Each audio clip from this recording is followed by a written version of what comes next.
warahmatullahi wabarakatuh. Waalaikumsalam warahmatullahi wabarakatuh. Kami dari kelas 11 TKJ SMK Bakti Data akan membacakan tentang resume konfigurasi RabbitMQ. Dengan saya Muhammad Rafa Zikra. Saya Mahathir Drajisaka. Saya Ismail Farizi. Saya Muhammad Nathan Prahara. Saya Firman Seditya Saputra.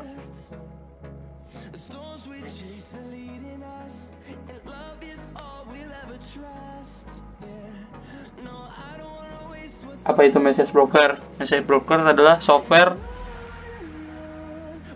yang mengatur pesan yang dikirimkan oleh pengirim pesan atau sender agar dapat sampai ke penerima atau receiver.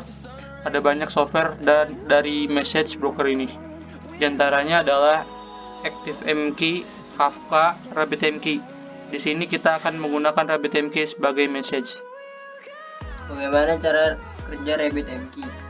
Kita berkomunikasi dengan RabbitMQ melalui jaringan. Semua protokol yang didukung oleh broker berbasis TCP, baik RabbitMQ dan sistem operasi menyediakan sejumlah knob yang dapat di-setel. Beberapa di antaranya terkait langsung dengan operasi TCP dan IP.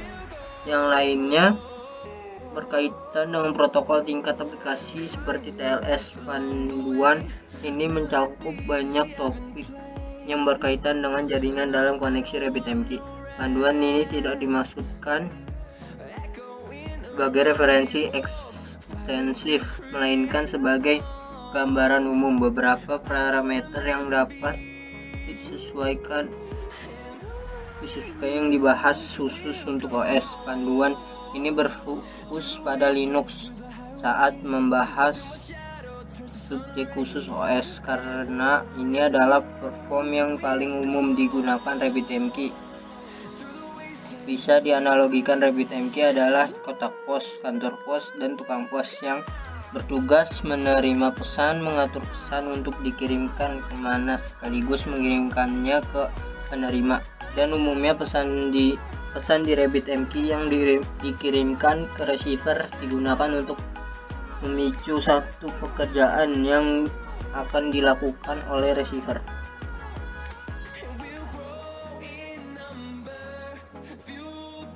Ada beberapa area yang dapat dikonfigurasi atau di-setel. Masing-masing memiliki bagian dalam panduan ini. Yang pertama, antarmuka yang didengar node untuk koneksi klien. Yang kedua, referensi versi IP, tumpukan ganda khusus IPv6 dan khusus IPv4. Yang ketiga, port yang digunakan oleh klien, lalu lintas antar node dalam cluster dan alat CLI. 4. Dukungan IPv6 untuk lalu lintas antar node. Yang kelima, TLS untuk koneksi klien. Yang keenam, tuning untuk sejumlah besar koneksi bersamaan. Yang ketujuh, skenario, karn, koneksi tinggi dan sumber daya habis. Yang kedelapan, ukuran buffer TCP memengaruhi throughput dan berapa banyak memori yang digunakan per koneksi. Yang kesembilan, topik terkait resolusi nama host seperti pencarian DNS terbalik. 10. Antarmuka dan port yang digunakan oleh EPMD. Yang ke-11, cara menggunakan dan melanjutkan pendengar untuk sementara berhenti dan melanjutkan koneksi klien baru. Yang ke-12, pengaturan soket TCP lainnya. 13, dukungan protokol proxy untuk koneksi klien. Yang ke-14, pengaturan dan batas kernel TCP, misalnya Pipalipes TCP, dan batas pegangan file terbuka. Yang ke-15, cara mengizinkan runtime Erlang menerima koneksi masuk saat peripheral aplikasi macOS diaktifkan. Panduan ini juga mencakup beberapa topik yang terkait erat dengan jaringan, kecuali untuk parameter kernel OS dan DNS. Semua pengaturan RabbitMQ dikonfigurasi melalui file konfigurasi RabbitMQ. Jaringan adalah topik yang luas. Ada banyak opsi konfigurasi yang dapat berdampak positif atau negatif pada beban kerja tertentu. Karena itu, panduan ini tidak mencoba menjadi referensi lengkap, melainkan menawarkan indeks parameter kunci yang dapat di-setel dan berfungsi sebagai titik awal. Selain itu, panduan ini membahas beberapa topik yang terkait erat dengan jaringan seperti 1. Nama host, resolusi nama host dan DNS, 2. Koneksi, logging, siklus hidup, 3. Retak jantung atau alias Kepalivis, 4. Proxy dan penyeimbang beban.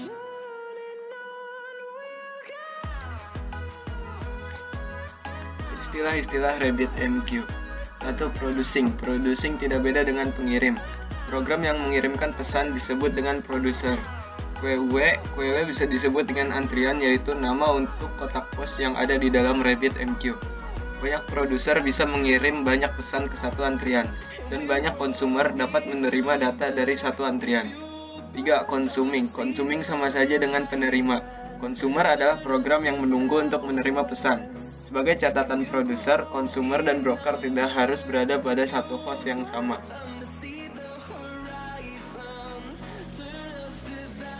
Alur pengiriman data melalui RabbitMQ bisa dilihat. Dan ada juga Direct Exchange, VNode Exchange, Header Exchange, Topic Exchange. Broker, sebelum kita berbicara tentang RabbitMQ, mari kita sedikit membahas tentang message broker. Apa itu message broker? Message broker adalah program perantara yang mengatur pesan yang dikirimkan oleh pengirim atau sender, producer, atau publisher kepada penerima atau receiver, consumer, atau subscriber. Kapan dan kenapa kita harus mengimplementasikan messaging QW? Ketika kita ingin membuat sistem yang scalable, misal sistem kita sebuah e-commerce yang memiliki fitur kirim SMS atau email pemberitahuan setelah user order suatu barang, maka proses tersebut bisa menghemat waktu respon ke user dengan tanpa harus menunggu selesainya kirim SMS atau email. Cukup kita kirimkan pesan tugas kirim email ke antrian pesan di message broker, maka oleh message broker akan mengirimkannya ke receiver, dan receiver yang akan melakukan tugas kirim email. Hal tersebut dikerjakan secara background tanpa harus menunggu selesai terlebih dahulu, dan untuk receivernya bisa ada banyak. Jadi penggunaan RabbitMQ ini cocok apabila kita ingin membuat sistem yang scalable. RabbitMQ merupakan salah satu dari sekian banyak message broker. Bisa kita analogikan sebagai kantor pos. Ketika kita ingin mengirim surat, kita memasukkan surat tersebut ke dalam kotak pos. Dari kotak pos, surat akan diproses terlebih dahulu di kantor pos untuk difilter dan disortir sesuai dengan wilayah atau daerah penerima surat.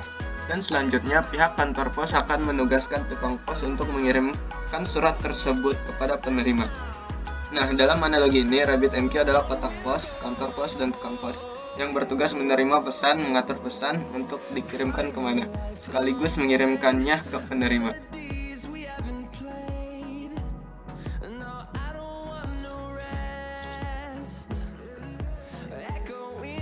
Instalasi RabbitMQ server. Untuk instalasi RabbitMQ server, kamu bisa membaca panduan instalasinya di website resminya RabbitMQ. Konfigurasi RabbitMQ. Pada bahasa Python, RabbitMQ akan disandingkan dengan Celery. Untuk menggunakan Celery, kita butuh membuat sebuah RabbitMQ user, buat sebuah virtual host, dan izinkan user untuk mengakses virtual host tersebut. Bisa dibaca ini. Terus ada konfigurasi sistem hostname. Jika kamu menggunakan DHCP server, akan mendapati sistem hostname yang random. Untuk menggunakan RabbitMQ, kamu membuat satu hostname yang permanen. Seperti ini. Stop RabbitMQ server.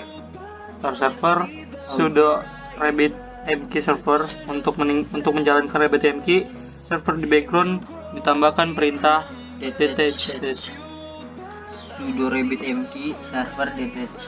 Stop server, sudo RabbitMQ stop. Sekian dari kami. Assalamualaikum warahmatullahi wabarakatuh.